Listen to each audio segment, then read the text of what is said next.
Hello all, welcome to Public Cloud Design Tips and Tricks again. In our subsequent session, we'll come up with different aspects of high availability for different public cloud services, and that is the reason why I thought of to take a very basic theoretical session on high availability in public cloud. So, what is the problem statement? The problem statement is how do an outage can be restored or mitigated intelligently. Now, coming to what is high availability is the ability of a system or service to work continuously without a fail beyond an permitted time, actually, to maintain an acceptable continuous performance despite failures in services, hardware, and data centers.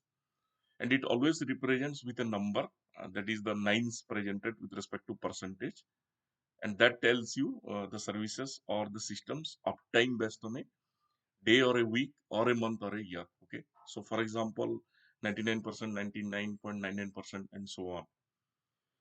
So, before we start discussing about different aspects of high availability, there are very two basics methods that we should know in a high availability or a disaster recovery scenario. So, the first one is RPO, recovery point of objective. So, what it is how much data loss can an organization can bear or allow before a system recover. Okay. And what is recovery time objective? It is like how long a system needs to recover from a failure. So these are the two main aspects when you are designing your high availability solutions.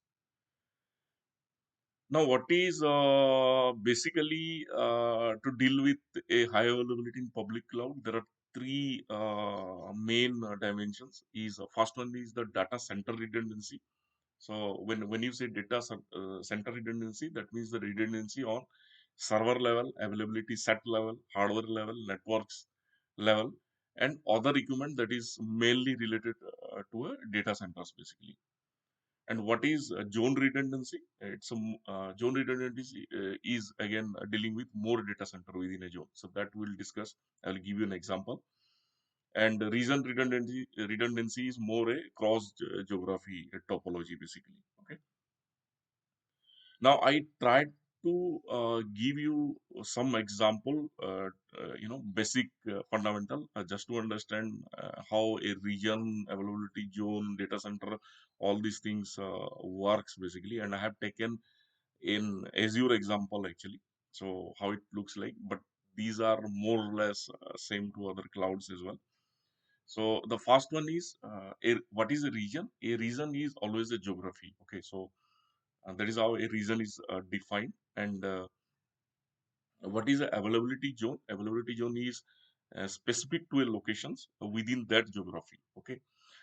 So, for example, if you take India as a region as an example, then probably uh, Mumbai is a zone basically. Okay. So Mumbai is a zone.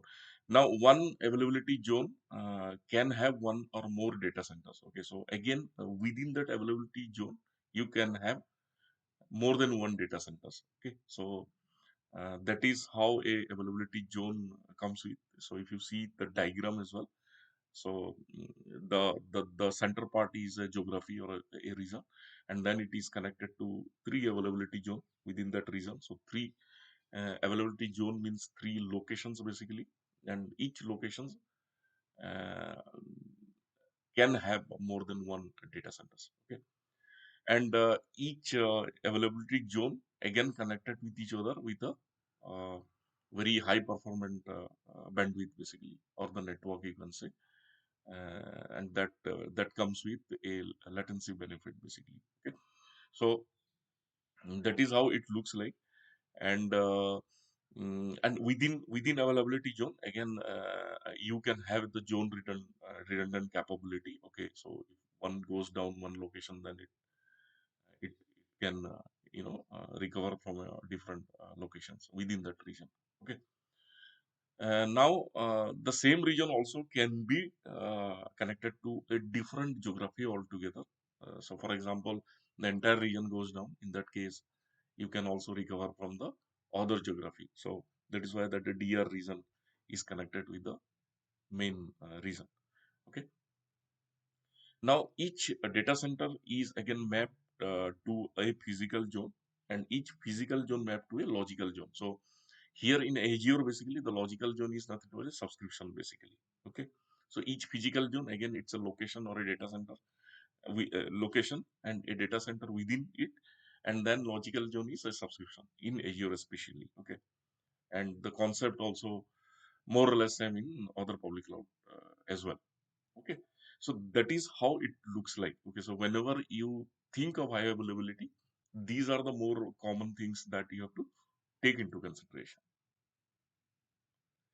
Now, what are the key considerations? Let's discuss more theory about this. Okay. So first is no single point of failure. Okay. So what is no single point of failure? It means it nearly reduced to zero failure. Okay, within the cloud systems using the redundancy topology basically.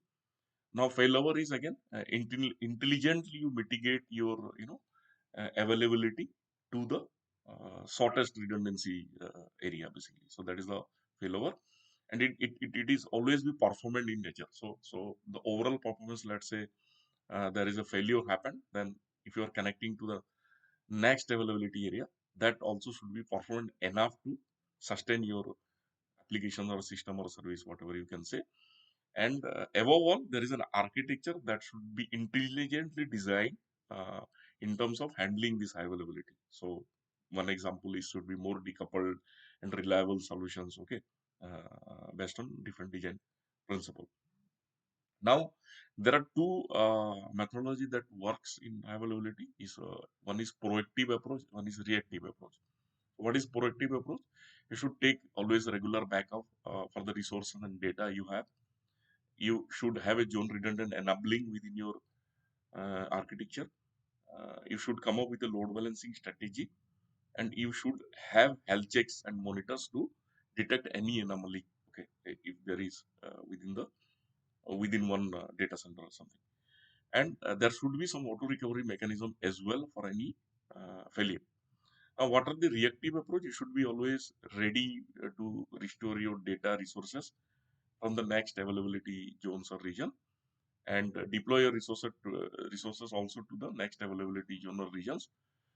How that resources and data will will be operating there, it's again a design choice. So these are the proactive and reactive way of working. Now what are the components actually? So if you now in a nutshell, if you define the everything, then there are few techniques, or you can say components that works all together. The cluster is grouping of worker nodes and related resources like storage, database, networks, firewall, all etc., with a proper routing or balancing mechanism. And you should have a different failover strategies for like active or active passive within the clusters. Backup is you should always have the infrastructure as a backup, storage backup, database backups. You should do data archival for any recovery when you have a failure. Now the failure intelligence is your design should be intelligent enough to detect any abnormality within the system, and intelligently routing methods should be there to deal with that abnormality. Okay, so that is the failure intelligence. And load balancing we have already discussed, like different way you can deal with that, and there are different methods available, and it depends on again you should not compromise the performance of the application, so you have to choose those techniques. Okay, so these are the very fundamental things that you should consider when you work with a high availability scenario. In our subsequent session, we will start looking into different public cloud services, how they work on a high availability scenario, irrespective of whether it's a PaaS service or a IS service. Those we'll be discussing eventually. So that's the reason why we thought of let's have first the fundamental understanding of what are the components and what are the techniques that works behind this high availability and recovery scenario. Thank you and have a good day.